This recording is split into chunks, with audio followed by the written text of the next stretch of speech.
Okay, good morning. Day 144, I believe. Got up early today. Got up at like 5:12. I guess you go to bed real early and you just wake up early. So it's 6:09 now. Getting ready to hit the trail. All packed up. Had breakfast. Steady is already on the trail. He's an early riser. So he's a few minutes ahead of me. Good seeing him. Haven't seen him in a while. Real warm night last night. It was like 55 degrees. Nice and dry, no condensation, so starting the day off right. But I'm afraid it's gonna warm up this afternoon, so I'm gonna try and do as many miles as I can. Got two big climbs.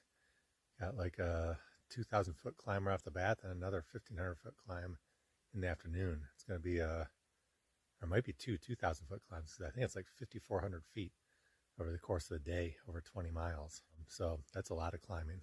But we'll try and knock a good chunk of it out right now, right off the bat. I think that's about it. We're gonna try and get over these two big mountains and then camp in the valley again tomorrow. Set ourselves up for Stevens Pass on Friday. So that's the plan. We'll see how it goes. Hopefully there's a lot of shade in the afternoon and it's a good day.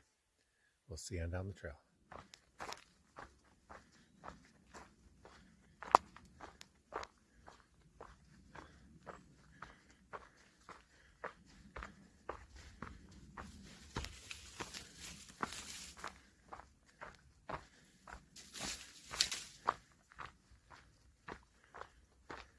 Okay, halfway up our first big climb, and just got a nice little meadow, so we'll do that for our morning panorama.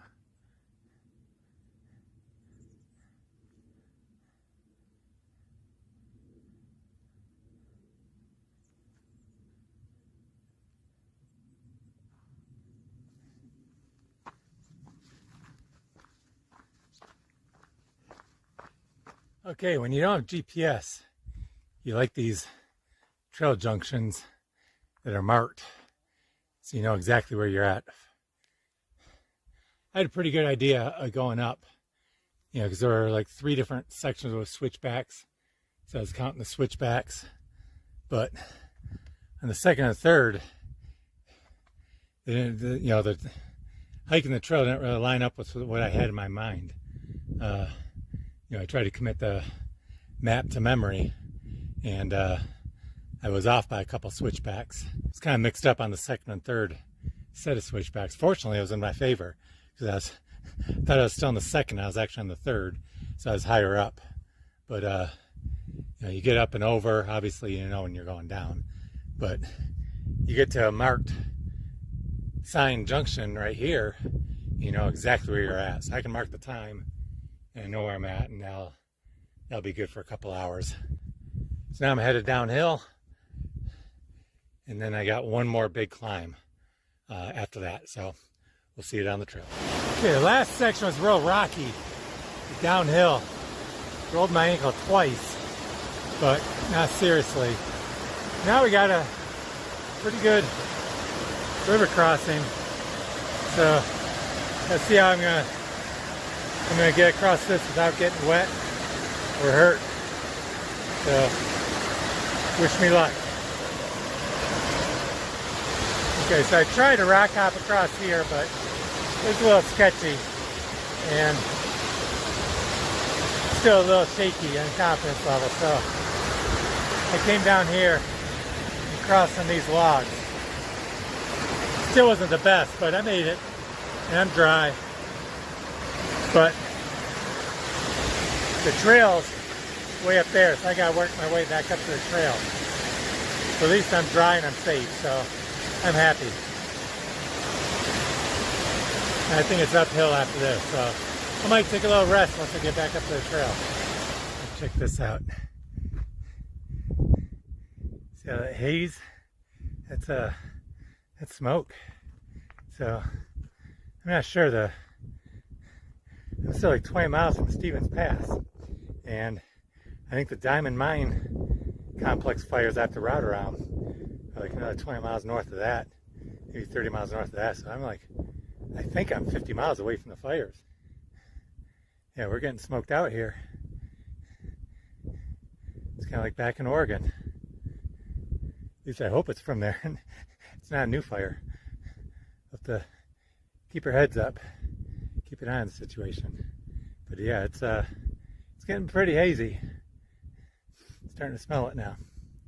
All right, keep you posted. First, I thought I was gonna have to cross that rock fall, but luckily the trail switchback. Thought I'd never be so glad to see a switchback, and I avoided that. At the bottom, real cool little pond. It's small, but just perfect reflection of the rocks above it. But what's really interesting is over here is that's Glacier Lake down there.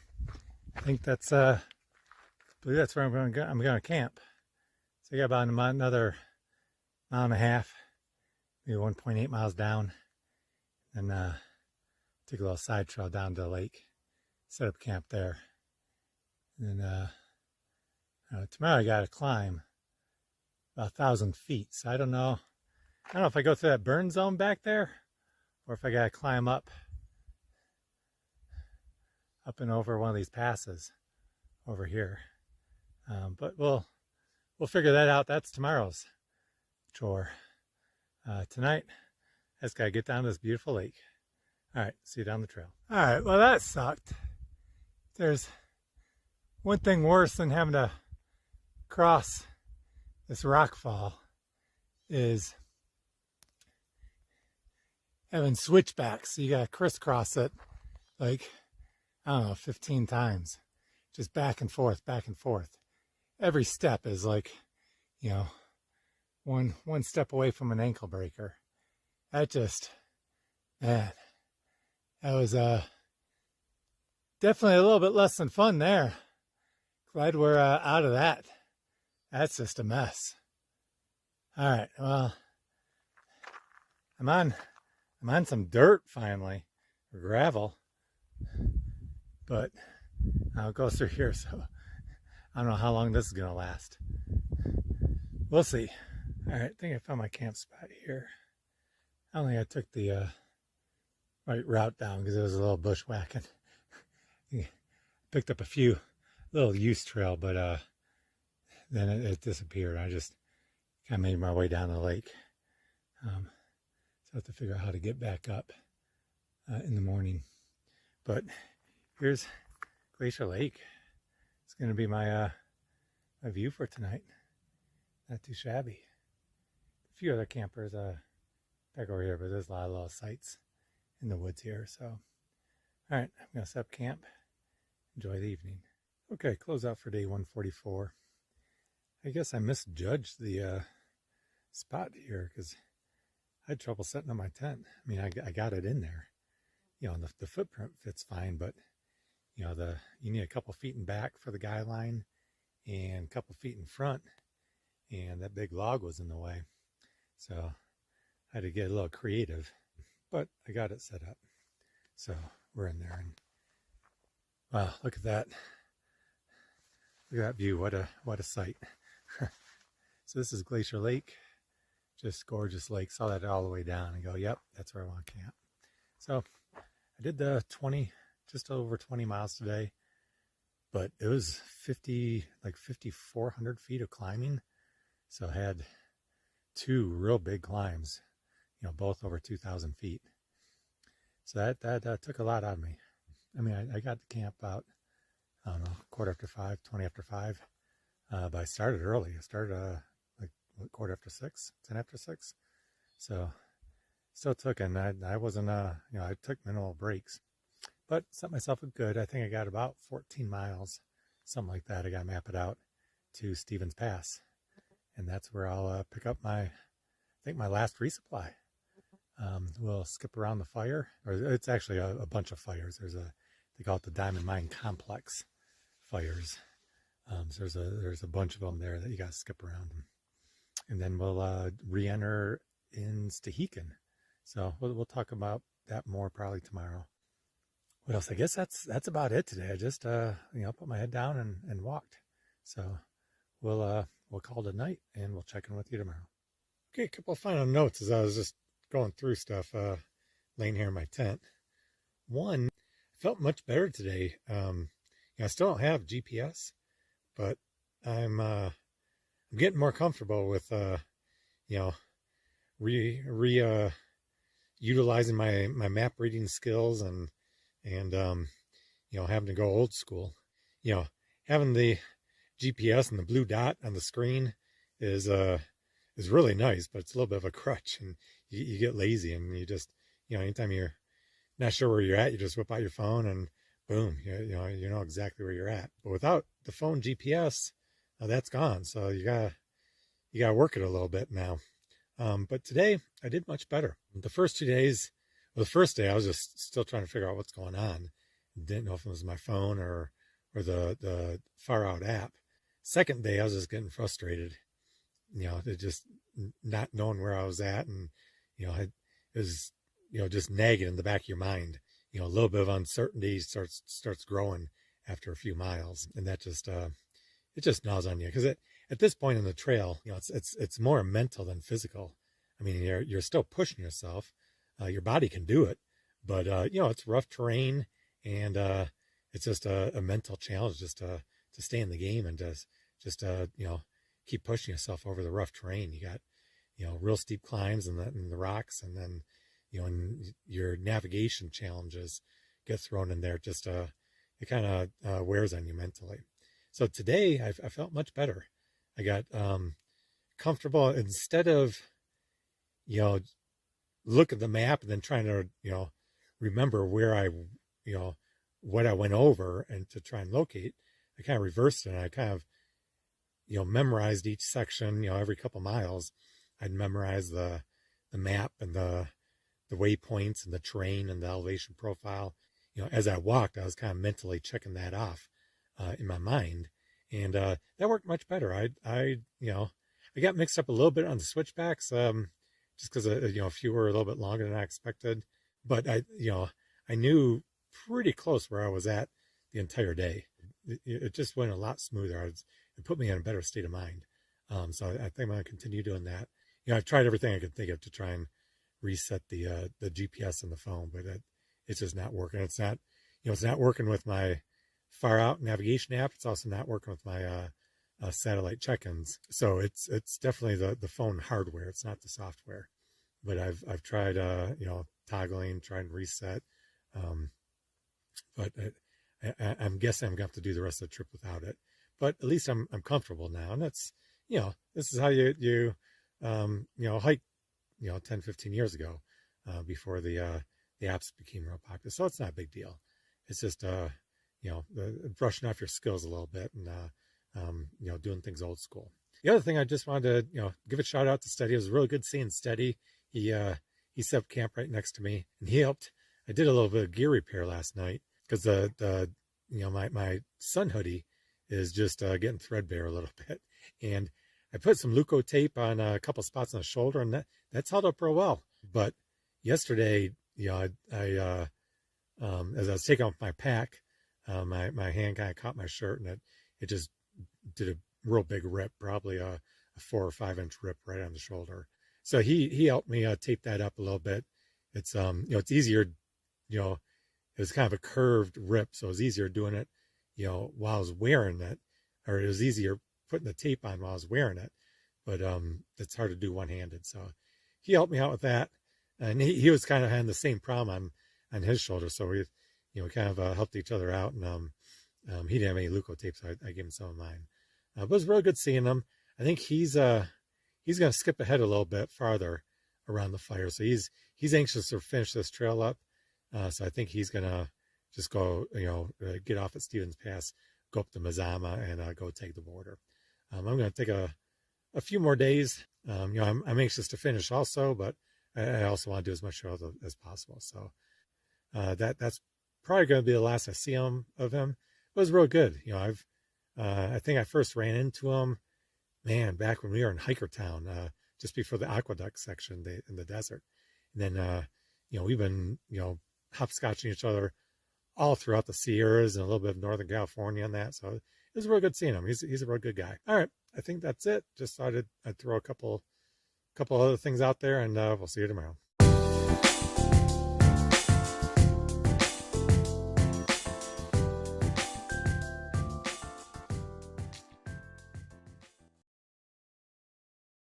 Good morning. Day 145. It's 6:10. Ready to hit the trail. Again, real good night.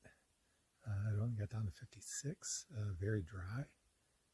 Sleeping right by the lake. So beautiful morning. Ready to hit the trail. I can see still a little bit of haze from the smoke. But other than that, it looks like clear blue skies. Should be a real nice day. Yeah, 14 miles into Stevens Pass. There's like 3,300 feet of climb though, so in 14 miles, that's a lot of climbing still. Got one real big one, real steep one right off the bat, and then a bunch of littler ones throughout the afternoon. You can kind of see right here is the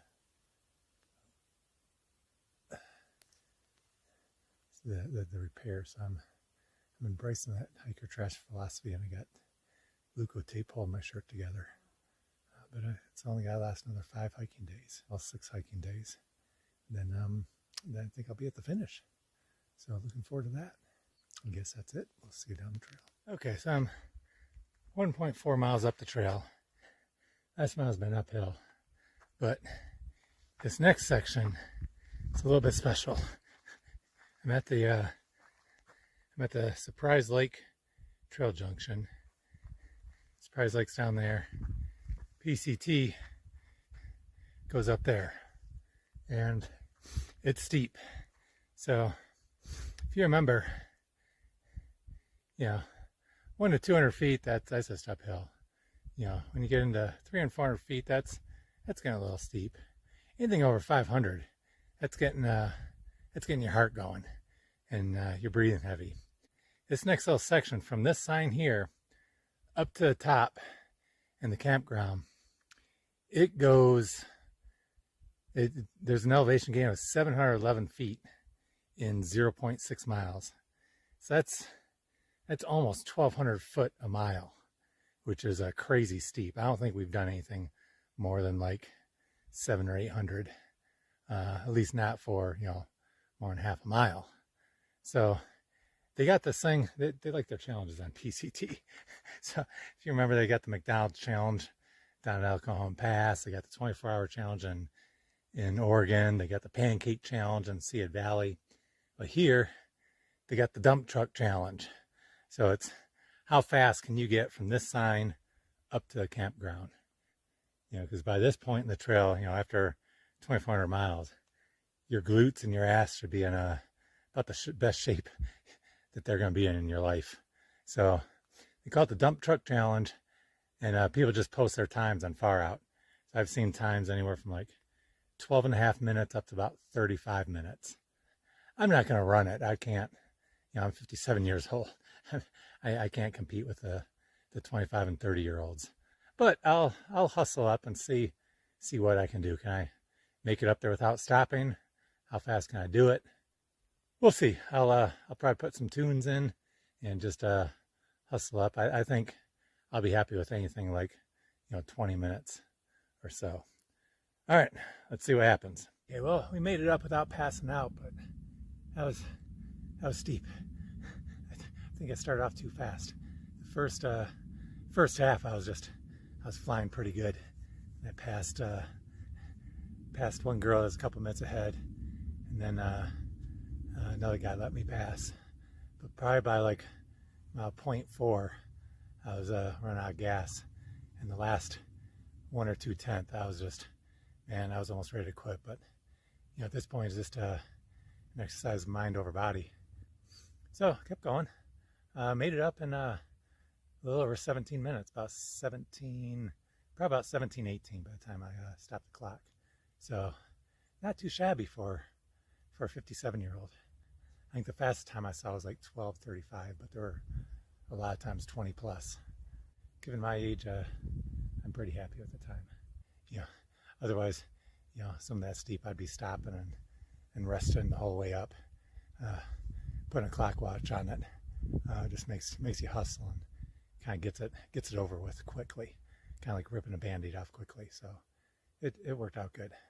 I'm happy with the challenge. That's the first challenge I did. All right, see you down the trail. Okay, on the way down from the dump truck challenge, nice little panorama, but it's still hazy out. Still a lot of smoke. Gorgeous little alpine lake down there, but off in the distance, that's the sun back there. So it's pretty smoky. I imagine it's going to be like that the rest of the day until we skip around the fires. All right, we'll see you down the trail. Okay, I don't want to spend too much time here, but this is wild blueberries. So they're as good as those huckleberries I had a while back. So lots of berries in Washington, all along the trail. So you could easily get distracted for a half hour, 45 minutes picking and eating these things. Just around lunch, maybe I'll have some around lunch, but it's early in the morning. I want to make some miles on the trail and get to my resupply package. So I'm having a few of them. I don't want to spend an hour here. But the few I have are good. Outstanding trail magic here. They had quesadillas and salads and roasted vegetables, and best of all, this chicken Thai soup, which was just incredible. So they're out here in the parking lot, and just real great place. Real great place to hang out. So thank you so much. Lovely trail magic. Okay, so good news, bad news. Here's some awesome trail magic. That was really special down the parking lot. They're just closing up. So I came over here, got my resupply package. That should be my last resupply. That should get me to Canada. Then I thought I had someone off Facebook offered a place to stay. We could pitch a tent in her yard. I contacted her and got that all set up. And then down at the Trail Magic, there were 2 other hikers, and their friend was going to come pick them up. So I thought, great, I got a ride into Leavenworth, because that's like, I don't know, half hour, 45 minutes away. I'm not sure how long, but it's down the road a ways. I got a ride and a place to stay. Everything's just lining up. And then the woman off Facebook messaged me and said that she had someone pop up with her family and couldn't host tonight. I lost on a place to stay. And then the 2 hikers, they're just going to hitchhike into town. So I lost my ride. So I'll be able to hitchhike into town, and then I got to figure out if I'm going to get a hotel. They're a little bit pricey because it's a tourist town, and it's a weekend. So I'll either do that, or I might just go to the KOA and pitch my tent there. So I'll figure something out. But thought I had everything lined up. A couple things fell through, but I got my package, so that's the most important. All right, let me unpack my resupply box, and then we'll figure out how to get in town. Okay, so now I'm on a bus. I've got a ride from Stevens Pass down to Leavenworth, which is a real cute town. But coming in there on a Friday night is a mistake, because all the hotel rooms are booked, and the cheapest thing I could find was pushing $300, which I could have done, but I don't know. I got this PCT hiker thrifty mentality. Could have stayed at a KOA campground for like $20, but then down the road is a larger town called Wenatchee, and you can find a hotel room for less than $100 there. So I'm headed there, and that just works out perfectly, because now I can catch the bus from Wenatchee to Chelan tomorrow morning in time to catch the ferry tomorrow. If I would have stayed in Leavenworth, which is a real cute kind of German town, real touristy, but would have had to burn the whole day there because I had to take a couple buses to get from there to Chelan, had to spend the night in Chelan, and then catch the ferry out Sunday. So I actually pick up a day by going to Wenatchee, and it's like a third the price. Well, really just a hotel from one night instead of 2. And I get there a day earlier. So this is just all kind of working out well, kind of just stumbled into this. So we'll see you on down the trail. Okay, close out for day 145. Man, things are just moving fast and falling into place. Hiked the 14 miles, got into Stevens Pass. Kind of got sidetracked with the trail magic. That was just awesome. Chicken Thai soup and quesadilla and some roasted vegetables and some salad, beer. So I had real good time at the Trail Magic. Went over, no problems getting my resupply package, my last resupply package. Can't believe it. At the lodge at Stevens Pass, kind of repacked everything. Got an easy hitch out. Just a guy that started hiking it a little bit last year, then got injured in that. So he gave 3 of us a ride down to Leavenworth, and right where he let us off, I was able to catch a bus in 4 minutes to Wenatchee. So that just really smoothed things out. Tomorrow, I'm going to be back on the trail. I'm going to catch a 6:30 a.m. bus, 2 blocks from the hotel I'm staying at. It takes me right to the ferry by 7:30. Ferry leaves at 8:30. Get into Stehekin at 11. Then there's a shuttle at 11:30 to take me up to the trail. So, heck, by noonish, something like that, I'm going to be back on the trail, 100 plus miles up the trail because of the Diamond Mine closure. So, everyone's doing different stuff with these fire closures. I got to map out the exact mileage, but this is about the earliest that I can get back on the trail. Some people are going all the way up to Mazama and just doing the last 30 miles of the trail so they can tag the border. Some people are going to Rainy Pass, so it's the last 50 miles. Going to Stehekin, I think I get up about the last 80 miles. So I still miss 100, I think. The official trail closure is only about 30, but it's real hard to get in. These dirt forest roads, and there's really no trail lane support to get you in and out. There is a real long forest road walk that some people are doing. They'll take the trail up, and then it's a 70-mile forest road walk to get around these 30 miles that are closed. That doesn't really interest me a whole lot. So I think this works for me, but everyone's got their own hike, so whatever they want to do to complete their hike, that works for them. Some people are just getting off the trail, Blackout. He was here a couple weeks ago, so things were even worse than they are now with the fires, and he just got fed up and just said, I'm gonna leave, maybe come back next year and do Washington when there's no fires. So everyone's got different plans. My plans are just really falling into place. I thought I was going to be able to do the bus and the ferry with Jeff and Ellen, but they got to pick up their resupply package tomorrow in Leavenworth, and then the buses don't work out there, so they're probably going to be a day behind me. I could have hung out just for a day, but I'm kind of getting excited to go and take that border. There's a little bit of rain in the forecast, I think Monday, Tuesday. Right now it's Friday night, but it's a 30% chance of rain. So I'm going to keep my fingers crossed. Maybe I'll get lucky and go tag the border before we really get some bad weather here in Washington. So I think that's about it. We'll check back with you tomorrow.